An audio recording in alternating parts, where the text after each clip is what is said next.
आइए मित्रों, आज हम एक बार फिर एक बहुत ही रोचक और महत्वपूर्ण कहानी के माध्यम से कुछ शिक्षा ग्रहण करते हैं।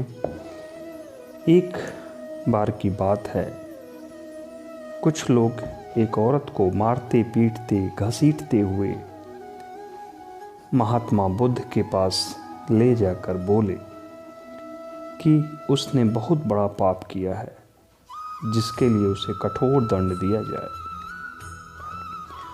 लोगों द्वारा पिटाई और भयंकर फटकारों से वह औरत बहुत घबराई हुई थी। जब उसे महात्मा बुद्ध के सामने पहुंचाया गया तो वह और भी अधिक घबराई। अपने बुरे कर्म पर लज्जित होती और क्षमा याचना करते हुए अपने प्राणों की रक्षा की प्रार्थना करने लगी। बुद्ध ने उन लोगों की बात ध्यान से सुनी, किंतु लोगों की वह भीड़ उचित और अनुचित पर ध्यान न देकर उस महिला को दंड दिलाने पर तुली हुई थी। इसे जान से मार डालो, इसका मुंह काला करके यहाँ से निकाल दो, आदि से आसमान गूंज उठा था। महात्मा बुद्ध ने उत्तेजित जनता को शांत किया और मन में सोचा कि अगर औरत को मृत्युदंड दिया गया तो जनता उपद्रव पर उतर आएगी, और यदि उनके हाथों मारने के लिए छोड़ दिया जाए तो मनुष्य की मनुष्यता मर जाएगी।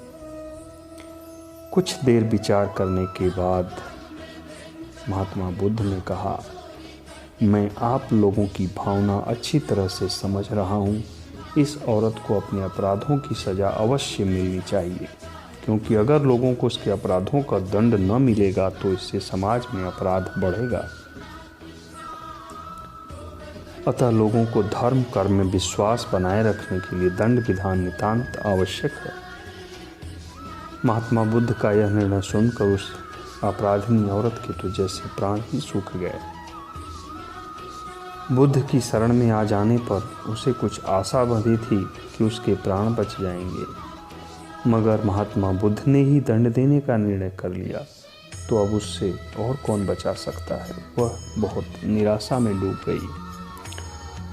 उधर जनता ने महात्मा बुद्ध का निर्णय सुनकर जय जयकार की। सब ओर खुशी का वातावरण छा गया। लोग चिल्लाने लगे, शीघ्र दंड दो, शीघ्र दंड दो इस पापिन को। बुद्ध ने सबको शांत करते हुए कहा, भाइयों, आप जल्दी मत करें। जब दंड का निर्णय कर लिया है तो दंड अवश्य मिलेगा। मैंने निर्णय किया है कि इस महिला का काम बड़ा लज्जाजनक है, था इसे पत्थर मार मार कर मार डालना चाहिए। बुद्ध का निर्णय सुनते ही औरत चीख पड़ी। भीड़ खुशी से पागल हो गई।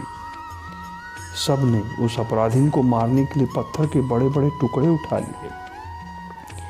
सभी दर्शक इस ताक में थे कि इस अपराधी का पत्थर पहले मैं ही मारूंगा।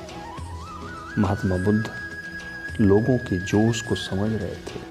दर्शक बड़े आवेश में थे। उनको शांत करते हुए महात्मा बुद्ध फिर बोले, ठहरो, दंड तो अवश्य दिया जाएगा, किंतु अब निर्णय करना है कि दंड कौन दे। मैं चाहता हूं कि आप लोगों में से कोई एक आदमी निकलकर आगे आए और पत्थर मार मार कर इसकी हत्या कर दे।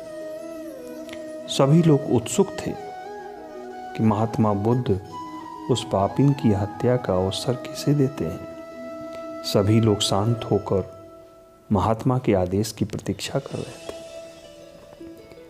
सब दर्शकों को शांत मुद्रा में देख महात्मा बुद्ध बोले, मैंने यह निर्णय लिया है कि अपराधी को दंड देने का अधिकारी वही है जो कि स्वयं अपराधी न हो और जिसने भूल कर भी अपने जीवन में कोई पाप न किया हो। इसलिए आप लोग अपने अपने जीवन पर पूर्णतः विचार कर लें और जो सच्चा हो वह पत्थर हाथ में लेकर आगे आए। किंतु याद रहे, प्रभु सबके पाप पुण्य का अवलोकन करते रहते हैं। यदि कोई व्यक्ति छल करके इस अपराधी को दंड करने के लिए आगे आता है तो प्रभु उसे और भी कठोर दंड देंगे। महात्मा बुद्ध के ये विचार सुनकर लोगों ने नीची गर्दन करके चुपके अपने अपने हाथों से पत्थर नीचे जमीन पर गिरा दिए। कोई भी व्यक्ति पत्थर लेकर आगे नहीं आया।